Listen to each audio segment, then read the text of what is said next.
Beneath the grandeur of 17th-century France, King Armand IV ruled with calculated precision and strict control.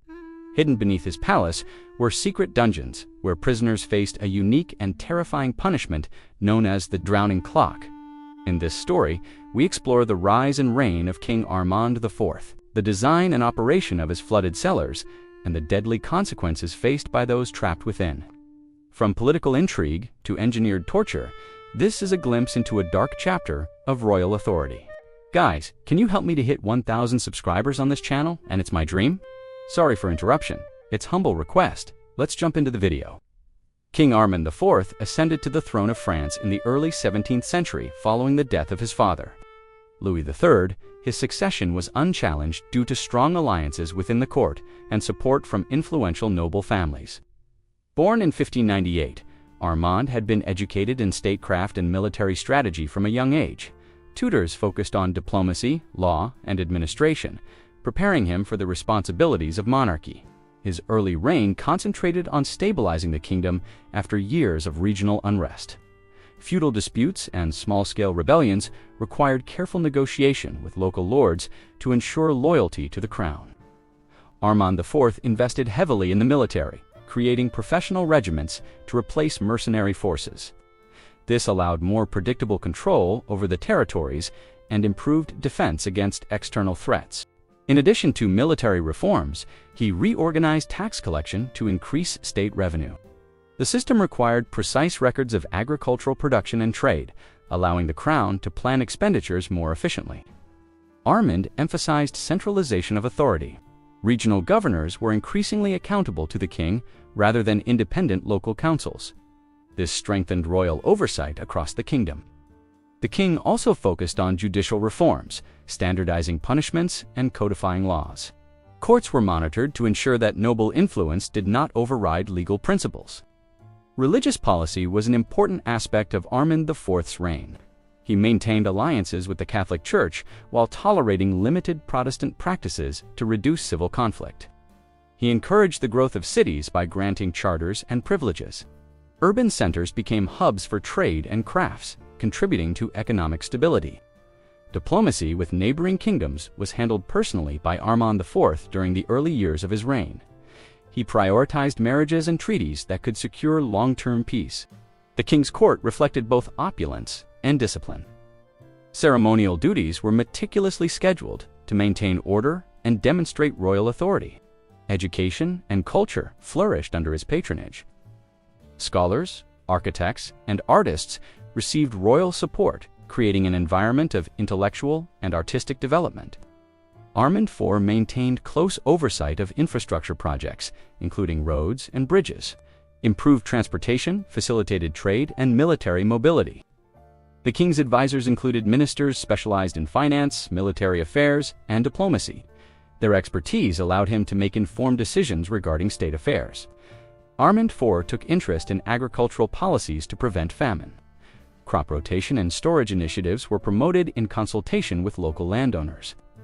To secure loyalty among the nobility, he offered titles and positions in exchange for military and administrative service.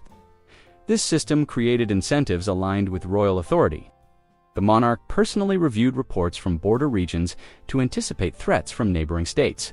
He maintained a standing army ready for rapid deployment if necessary. He established intelligence networks in strategic towns and ports to monitor smuggling and espionage. These measures contributed to the kingdom's internal security.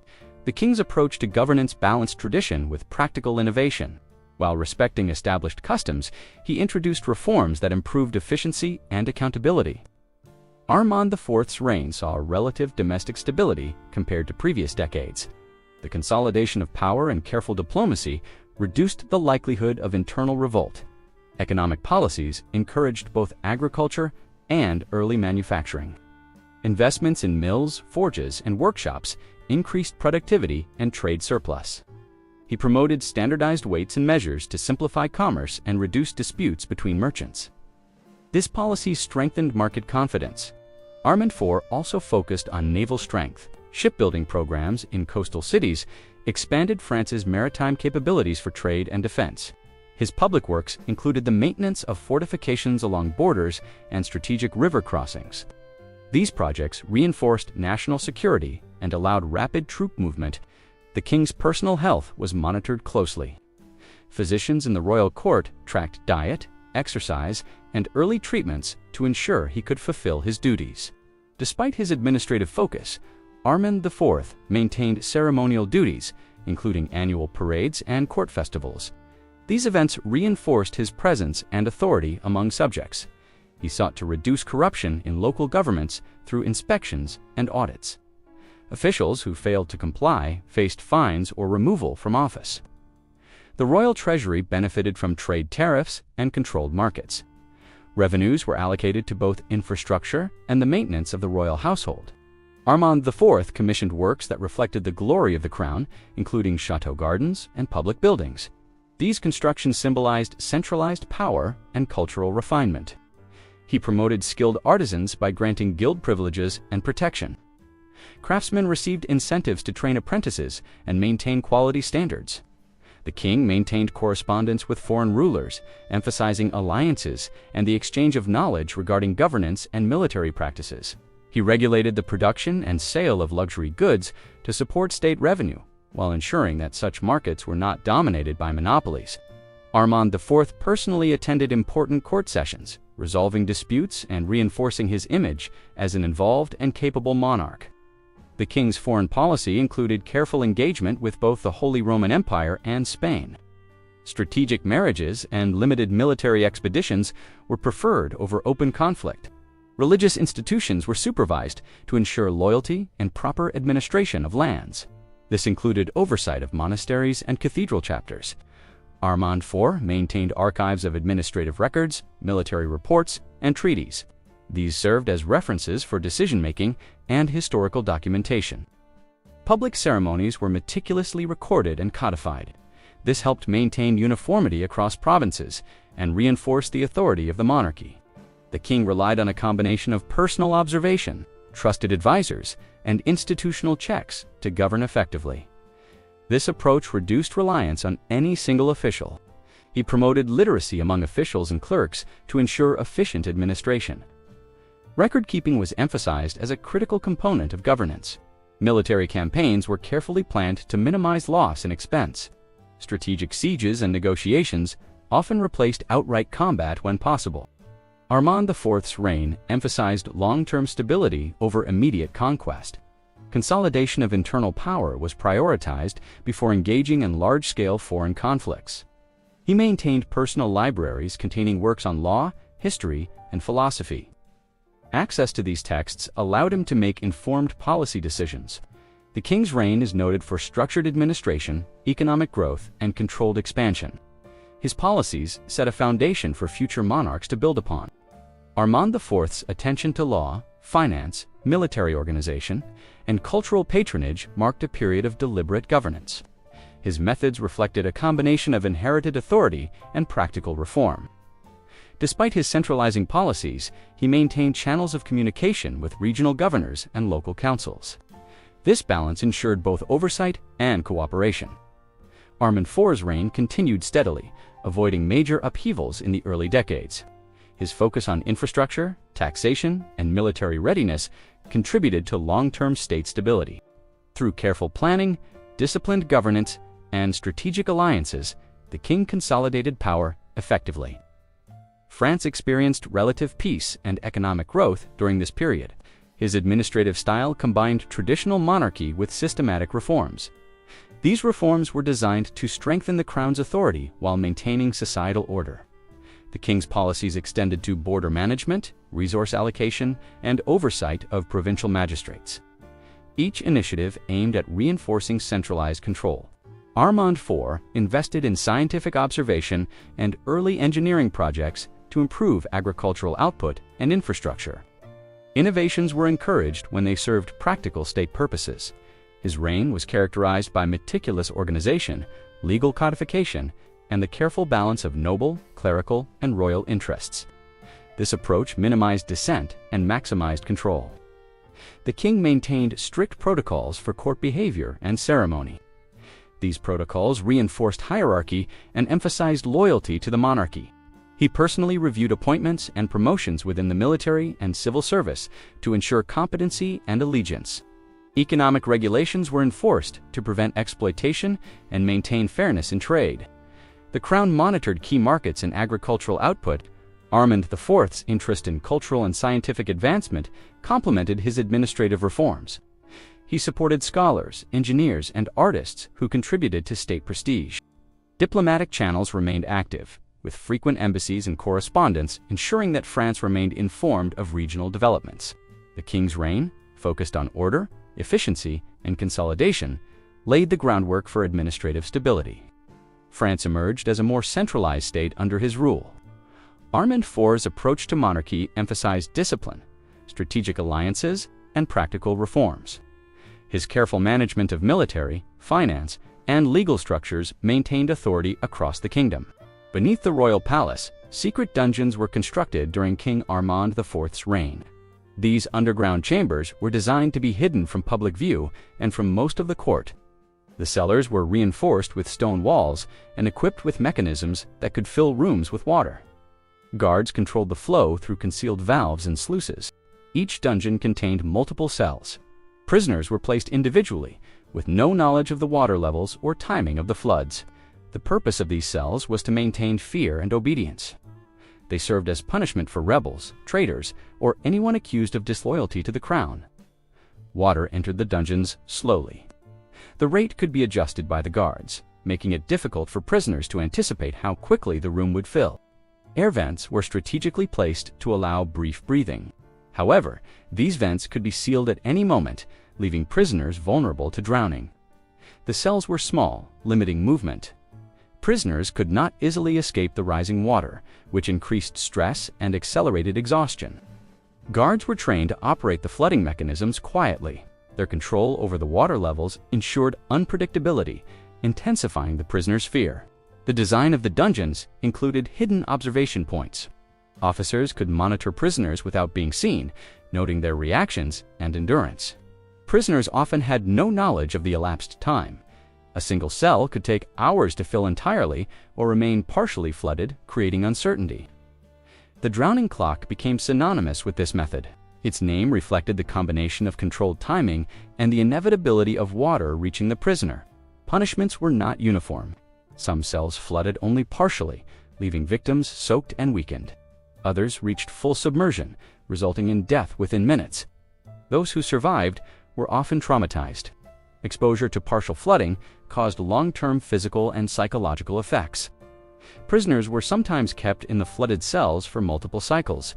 Water was drained and then refilled according to orders from the guards or court officials. Records indicate that the choice of prisoner was often based on perceived disloyalty or political threat. High-ranking officials could be subjected to the same conditions as lower-status rebels. The cell walls were coated to prevent water leakage. This allowed precise control of levels and timing, ensuring the punishment could proceed exactly as intended. Some dungeons were connected to reservoirs or cisterns within the palace. These systems provided a constant supply of water and allowed rapid adjustments to flooding. Guards kept detailed logs of prisoners' reactions. These records were used to evaluate the effectiveness of the drowning clock and adjust future procedures. Prisoners were typically blindfolded or kept in darkness. Visual deprivation, heightened fear, and disorientation during the flooding process. The psychological impact was deliberate. Prisoners could hear water rising and splashing, but could not gauge how quickly it would reach them. Some cellars were designed with uneven floors. As water rose, prisoners might be forced to stand on slippery surfaces or crouch in corners, adding to physical strain. During severe cases, prisoners were restrained. Chains limited movement, preventing them from escaping the rising water or using objects to protect themselves. Food and water were rarely provided during imprisonment. The combination of hunger, thirst, and exposure to cold water weakened prisoners rapidly. Court records suggest that prisoners occasionally succumbed to hypothermia before drowning. The cold water combined with exhaustion created lethal conditions. The drowning clock method was intended to be discreet. Families of prisoners often had no idea of the methods used, and public knowledge of the dungeons was minimal. Some prisoners were interrogated before being placed in the cell. Information obtained under stress often dictated the severity of flooding applied, Medical attention was occasionally granted only to prolong life for further interrogation. Survival time was sometimes deliberately extended to extract confessions. The water systems were maintained meticulously. Guards inspected valves, pipes, and cisterns regularly to prevent malfunctions. The design also included escape contingencies for guards. Hidden passages allowed officers to exit quickly if prisoners resisted or the structure became compromised. Historical accounts indicate that the dungeons influenced fear beyond the palace walls. Knowledge of the punishment circulated among the nobility and military, reinforcing loyalty. The unpredictability of the drowning clock created a deterrent effect. Nobles and officials feared arrest because there was no standard timeline for punishment. Survivors often suffered long-term injuries. Prolonged immersion led to joint pain, respiratory issues, and chronic infections. The psychological impact included anxiety, nightmares, and phobias related to water. Many never fully recovered from the trauma inflicted by the flooded cellars. The method required constant vigilance from the guards. Precise operation of valves and sluices was critical to prevent accidental drowning before orders were given. The drowning clock also served as a tool of psychological control over the court. Awareness of these dungeons discouraged dissent and reinforced obedience. Reports suggest that some prisoners attempted self-harm during flooding. The confined and unpredictable environment left little room for coping strategies. Guards were sometimes rewarded for effective operation of the dungeons. Efficiency and precision were valued as part of royal service. Records show that high-value prisoners were given minimal exposure before interrogation. The threat of drowning often compelled cooperation or confession. The dungeons were designed to operate quietly. Structural features minimized sound, allowing water to rise without alerting other sections of the palace. Flooding could be delayed or accelerated depending on orders from the king or his ministers. Timing was adjusted to suit political or judicial objectives. Some chambers included concealed observation ports. Officials could monitor the effects on prisoners without entering the cell, maintaining distance from the act itself. The system of flooded cellars represented an advanced understanding of hydraulics and control mechanisms for the period. Engineering precision was essential for functionality. Prisoners were often unaware of how many cycles of flooding they would endure. This unpredictability was central to the method's psychological effect. In many cases, prisoners were removed after partial flooding and returned later. The anticipation of the next cycle maintained fear and compliance. Medical reports from the period noted symptoms consistent with repeated immersion, including swelling, bruising, and respiratory distress. The dungeons reinforced the king's authority by demonstrating the consequences of disloyalty. Fear of the drowning clock was a tool of centralized power. Some prisoners were deliberately left in near-flooded conditions for extended periods. These prolonged exposures tested endurance and weakened resistance to questioning. The design of the cellars included redundancy in valves and sluices. Multiple guards could operate the system simultaneously, ensuring that flooding proceeded according to plan. The drowning clock was a methodical and controlled form of punishment. It combined physical danger with mental stress, making it effective at ensuring obedience. The knowledge of these dungeons remained limited to high-ranking officials and trusted court personnel. Secrecy was maintained to prevent public outrage or interference. The system was not static. Over the years, modifications were made to chambers, water flow, and observation techniques to improve efficiency and effectiveness. Prisoners who survived were often kept in solitary confinement afterward. The method remained in use throughout King Armand IV's reign. Prisoners who were subjected to the flooded cellars rarely survived without lasting injury. The combination of water, confinement, and psychological stress left permanent damage. Survivors often exhibited chronic respiratory issues. Prolonged exposure to damp, cold water caused lung infections and long-term weakness. Joint and muscle pain was common. Confinement in limited positions during flooding led to deformities and reduced mobility over time. Psychological trauma was pervasive. Many survivors suffered panic disorders, nightmares, and acute fear of enclosed spaces and water. Those who perished were often unrecognized in official records. Bodies were disposed of discreetly to maintain secrecy and prevent unrest among the populace. The use of the drowning clock extended beyond punishment. It was also a tool for interrogation. Prisoners were compelled to reveal information under the stress of rising water. Repeated exposure to near-drowning conditions weakened resistance. Individuals were more likely to comply with interrogators to avoid death in subsequent cycles. Guards monitored prisoners closely. Survival was measured not just physically, but in terms of psychological submission and the willingness to obey royal commands. Political enemies were particularly targeted. The unpredictability of flooding served as both deterrent and punishment, ensuring that dissent within the court remained minimal. Over time, the efficiency of the dungeons improved. Guards refined valve control, water distribution, and observation methods to maintain maximum effect. High-value prisoners sometimes survived multiple cycles. The psychological impact on the court was significant.